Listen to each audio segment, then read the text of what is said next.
Актуальныя праблемы сучаснасці, гісторыя, культура, родная мова і мастацкае слова. Пра гэта і не толькі пісьменнік і публіцыст Навум Гальперовіч гутарыць з вядомымі людзьмі краіны. Вітаю, дарагія сябры, па-рознаму прыходзяць у літаратуру людзі. У кожнага свой шлях, у кожнага свой працяг.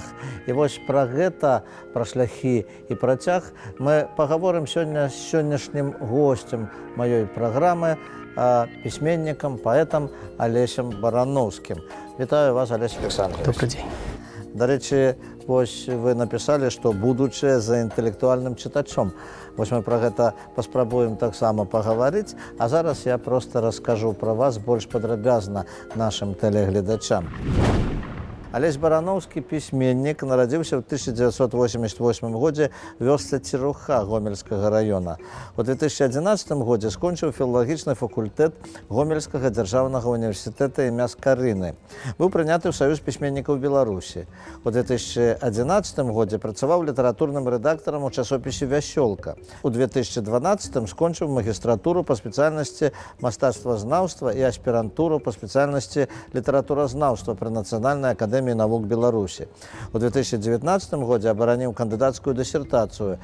Зараз працуе навуковым супрацоўнікам у Цэнтры даследаванняў беларускай культуры, мовы і літаратуры Нацыянальнай акадэміі навук Беларусі. З'яўляецца аўтарам некалькіх паэтычных кніг, а таксама друкаваўся ў калектыўных зборніках, газетах і часопісах. Лаўрэат некалькіх літаратурных конкурсаў, адзначаны архірэйскай граматай Турава-Мазырскай епархіі Беларускай праваслаўнай царквы.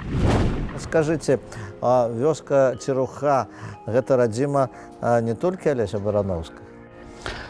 Ну, увогуле, Гомельская вобласць, Гомельскі наш раён, ён багаты на творчыя таленты. Гэта і радзіма, недалёка нарадзіўся ў Шарпілаўцы Анатоль Грачанікаў, гэта і радзіма Ніны Шкляравай, гэта і радзіма Міхася Башлакова, і Таісы Мельченка, і многіх іншых. Увогуле, мясціна проста прыгожая. Немагчыма, пабываўшы там, не пісаць. І вядомая дача Івана Шамякіна, адтуль яго жонка.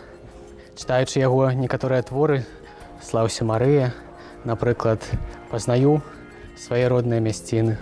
Мікола Мятліцкі, які быў у нас таксама ў гасцях не адзін раз, ён часта узгадвае, што для яго адкрыццём было імя Алеся Барановскага, якога ён з задавальненнем надрукаваў у часопісе «Полымя». Вось як ваш шлях у літаратуру, у паэзію ішоў? І ці думалі вы, што вы будзеце адкрыццём у часопісе «Полымя»? Увогуле, я у пэўнай ступені чалавек неамбіцыйны, можа нават правінцыйны больш. І гэта мне часам перашкаджае, па вялікаму рахунку, не перашкаджае нейкім лёсавызначальным момантам у маім жыцці. Іншая справа, што не ад мяне яны, скажам, ішлі. Вершы я пачаў пісаць у 7 класе, дакладней, можа, і раней, але ўжо ў 7 класе быў першы мой конкурс абласны літаратурна-паэтычны. Я на ім перамог і так перамагаў да 11 класа. У 11 якраз класе мяне запрасілі ўпершыню на паседжанне літаратурнага аб'яднання «Пралеска» пры гомельскім аддзяленні Саюза пісьменнікаў. І вот у 11 класе ўпершыню я туды трапіў да пісьменнікаў, як мне здавалася, ужо вялікіх, сталых, з кніжкамі, членаў Саюза пісьменнікаў Беларусі. І я адзін, літаральна адзін з маладых тады быў. Мне давалі свае парады, нехта гаварыў, табе трэба закахацца, Алесь, бо паэзія ідзе ад кахання, як некалі, памятаеце, гаварыў наш славуты класік. Выканалі вы это параду? Параду я выканаў, але мне здаецца, чым больш сталым я станаўлюся, тым больш я ўсведамляю, што паэзія ўсё-такі не ад кахання, а паэзія ўсё-такі ад болю. І самыя вялікія творы літаратурныя, яны ўсё-такі ішлі ад болю. Згадайце таго самага Міколу Мятліцкага, ўжо на якія тэмы толькі ў яго не напісана, і пра космас, і пра каханне, але галоўная тэма яго застаецца тэма Чарнобыля, таму што яна да сёння яму баліць.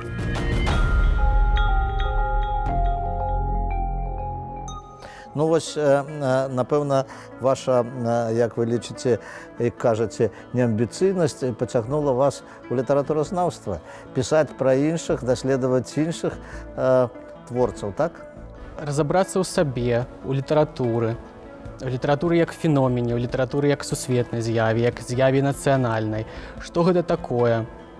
Што аб'ядноўвае ўсіх творцаў? Я таксама браў не адно пісьмовае інтэрв'ю з паэтамі і заўсёды задаю ім адно і тое ж пытанне: як нараджаецца творчасць, як нараджаецца паэт, чаму ў адной сям'і трое дзяцей, толькі адзін з іх, дапусцім, паэт. І ніхто мне з іх фактычна не змог адказаць на гэтае пытанне. Можа быць, часткова па гэтаму я пайшоў у літаратуразнаўства, каб разабрацца, што гэта такое, што гэта за з'ява. Розныя ёсць думкі на гэты конт.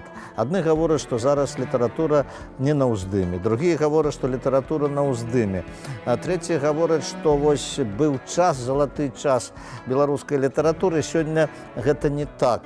Вот як вы лічыце, вот вывучаючы, знаёмячыся з творчасцю сучасных пісьменнікаў, сучасных паэтаў, ну, у якім стане знаходзіцца зараз беларуская літаратура?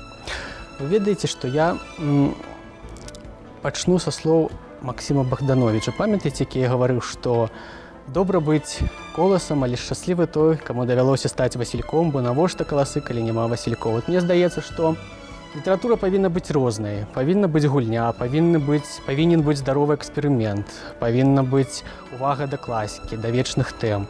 Аблічча сённяшняй сусветнай літаратуры, не толькі беларускай, а ўвогуле сусветнай літаратуры, якраз і складаюць літаратуры дробныя, маленькія, нацыянальныя. Незалежна ад таго, наколькі шырока яны прадстаўлены па-за сваёй культурнай прасторай. І чым больш гучна і больш усеабдымна прагучыць вот гэты голас нацыянальнай літаратуры ў кантэксце сусветнай літаратуры, тым больш атрымае сусветная літаратура. Наконт узроўню складана ацэньваць гэта сёння. Павінен прайсці час, каб мы маглі гэта у нейкім гістарычным разрэзе, у нейкім параўнанні гэта зрабіць, гэта аналіз.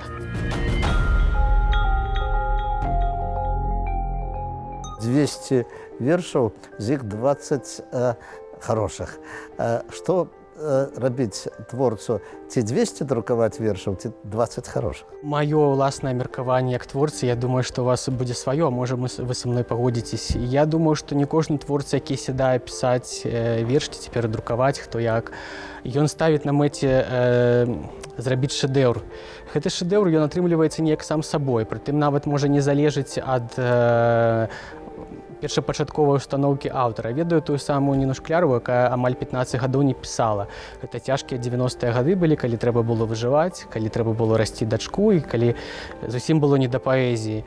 Але потым выходзіла кніжка за кніжкай, вершы вельмі цёплыя, вершы, як сказаць, выпакутаваныя, вершы, которые, можа быць, трэба быў час, каб аформіцца, каб дайсці і знайсці свайго чытача. Таму, каб кожны раз, калі мы сядаем за стол, мы выдавалі шэдэўры, магчыма было б абмежавацца 20. Вы пішаце: радкі мае, агні начнога горада, нібы вясляр, вяслую я ў бяздонні. Вот як вам у горадзе? У горадзе вельмі добра. Я не магу сказаць пры тым, што я вясковы чалавек. Я сумую па гэтым, я люблю зямлю, я люблю сад. Я прыязджаючы дадому, увесь сад пасаджаны маімі рукамі, але пры гэтым я сябе вельмі комфортна адчуваю у горадзе. Наконт цытаты сваіх твораў, я, напрыклад, свае кніжкі ніколі не перачытваў, асабліва... Вы памятаеце гэтыя? Так, канешне, асабліва цяпер. Мне здаецца, што чалавек з часам, ён мяняе, як сказаць, калі не асноўныя, не галоўныя жыццёвыя прыярытэты, то ва ўсякім разе, адносіны да нейкіх такіх бягучых момантаў. Я там пісаў, што я рамантык бязбожны, які нарадзіўся не ў час, але цяпер то я ўжо дакладна не рамантык. Мне здаецца, што рамантызм гэта ўвогуле загана маладосці, якая вельмі хутка праходзіць. Увогуле рамантыкі не выжываюць, яны не жыццяздольныя. Ну а вось хто вы цяпер? Казаць, што я рэаліст, я, як сказаць, рэальна гляджу на рэчы, на сябе, на свае ўласныя магчымасці, на канкурэнтныя здольнасці. Але жыць толькі рэалізмам таксама вельмі складана. Хочацца забывацца, хочацца падманвацца. Таму дакладна не рамантык, но можа яшчэ не скончаны рэаліст.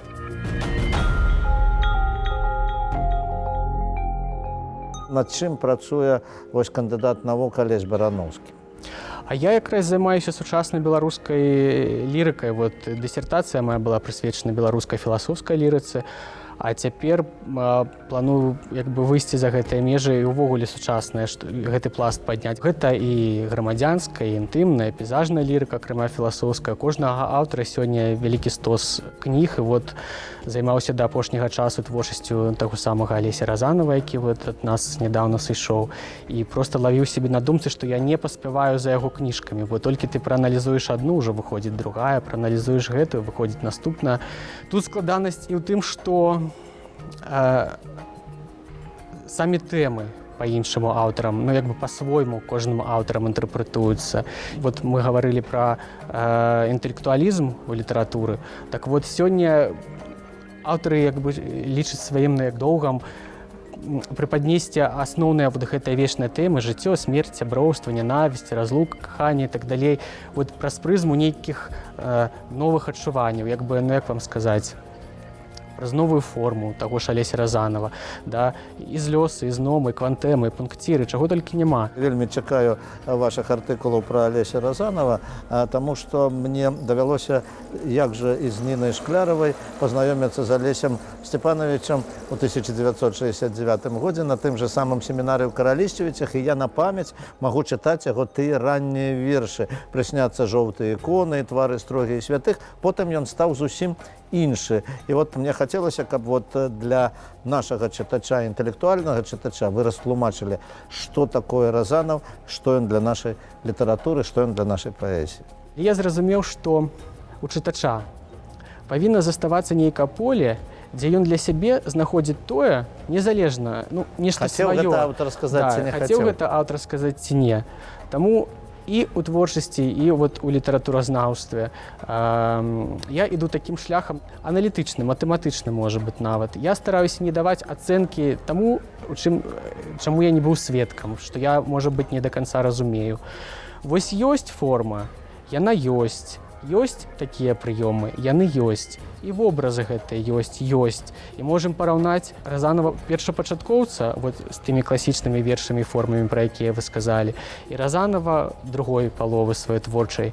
Можам даходзіць да таго, чаму ён прыйшоў у гэтую лаканічную форму з мінус-прыёмамі, з адсутнасцю гэтых усіх вобразных сродкаў і так далей. Як любы эксперымент, вот гэтыя творы, яны знайшлі водгук, цікавасць на старонках перыядычнага друку, ва ўніверсітэце, пра тое, што, як я вам гаварыў, сярод студэнцтва.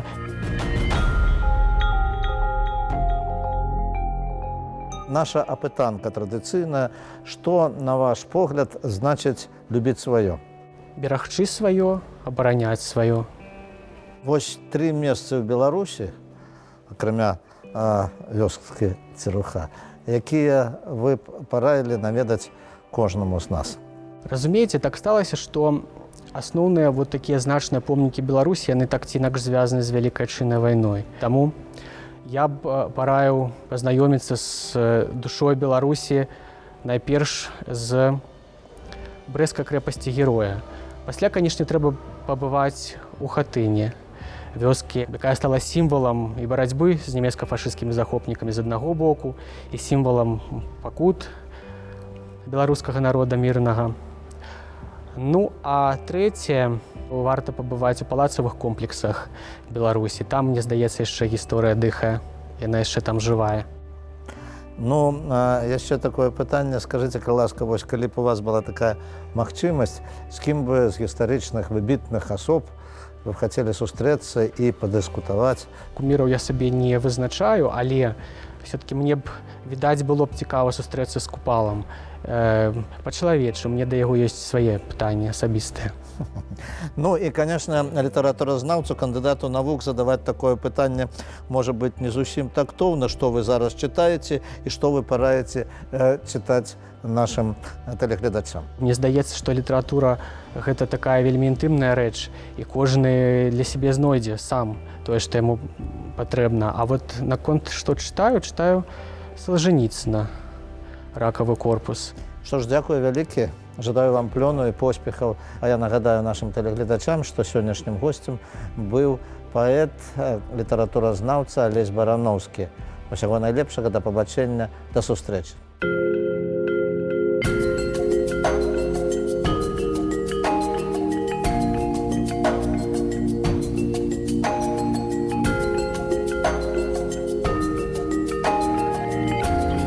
Thank you.